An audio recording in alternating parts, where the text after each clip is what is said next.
Assalamualaikum warahmatullahi wabarakatuh. Perkenalkan, nama saya Laila Lutfiatunisa. Di sini saya akan mereview mata kuliah materi agama Islam untuk memenuhi syarat ujian akhir semester. Adapun pembahasannya pada kali ini ada 5 item. Pertama ada deskripsi mata kuliah MAI. Kedua, materi agama Islam di sekolah. Ketiga, mengulas kembali materi yang sudah pernah saya bawakan. Keempat, hasil pembelajaran. Dan terakhir, kelebihan, kritik, dan saran. Pertama, kita akan membahas deskripsi mata kuliah MAI. Di sini ada 5 item. Pertama, ada Al-Quran.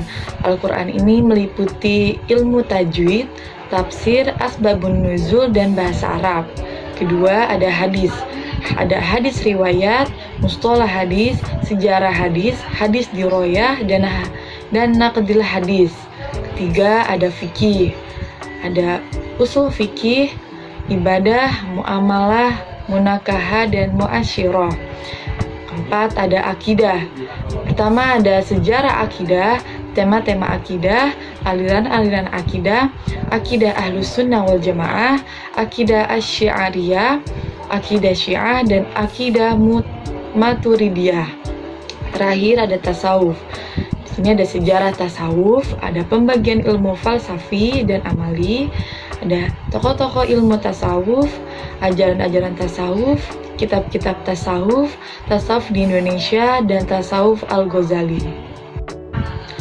Mata kuliah materi agama Islam di sekolah atau madrasah ini membahas tentang materi-materi agama Islam atau mata pelajaran agama Islam yang ada di sekolah atau madrasah.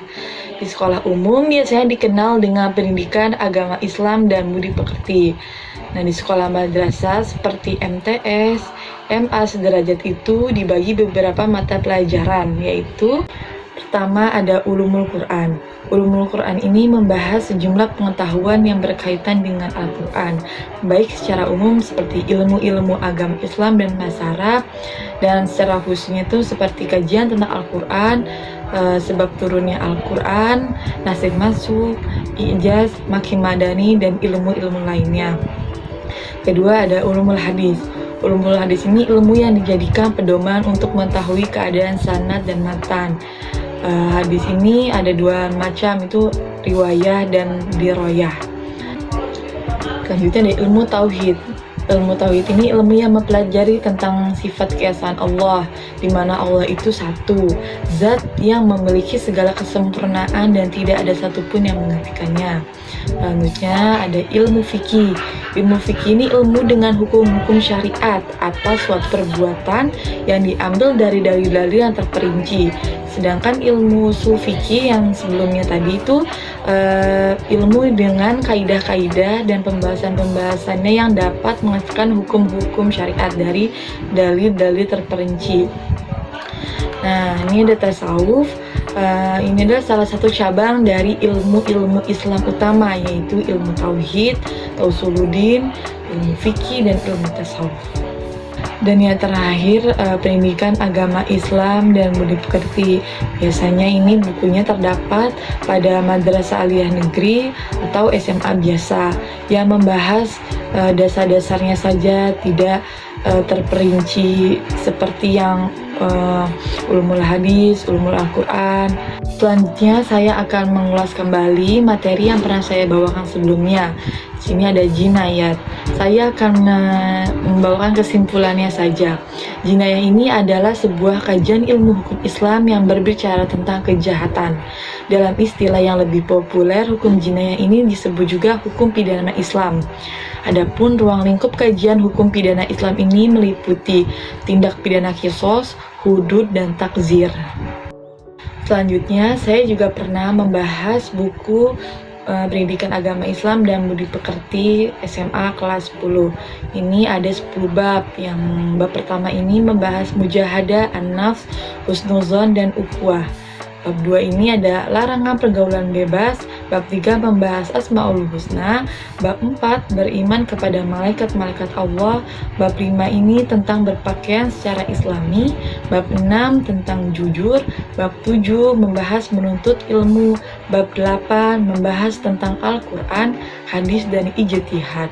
Bab 9 ini tentang dakwah Nabi Muhammad Sallallahu Alaihi Wasallam pada periode Mekah.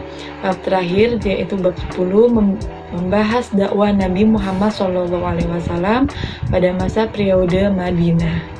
Selanjutnya ada hasil pembelajaran selama saya mengikuti mata kuliah materi agama Islam ini. Pertama, ada bertambahnya pengetahuan. Dengan bertambahnya pengetahuan dalam materi agama Islam ini, kita tidak akan salah memilih tindakan dan tidak akan terjerumus ke dalam perbuatan yang tidak baik. Kedua, bertambahnya keimanan. Dengan bertambahnya keimanan dalam diri kita, ini akan menjauhkan kita dari perbuatan-perbuatan yang tidak baik. Ketiga, memperkuat ketakwaan. Materi agama Islam ini juga akan berpengaruh untuk menguatkan ketakwaan kita terhadap Allah Subhanahu wa Ta'ala. Karena semakin kita tahu ilmu dalam pendidikan agama Islam ini, kita jadi semakin tahu dan juga semakin berhati-hati dalam melakukan perbuatan kita, karena takut terhadap Allah Subhanahu wa Ta'ala. Terakhir, menjadikan kita manusia yang berakhlakul karimah.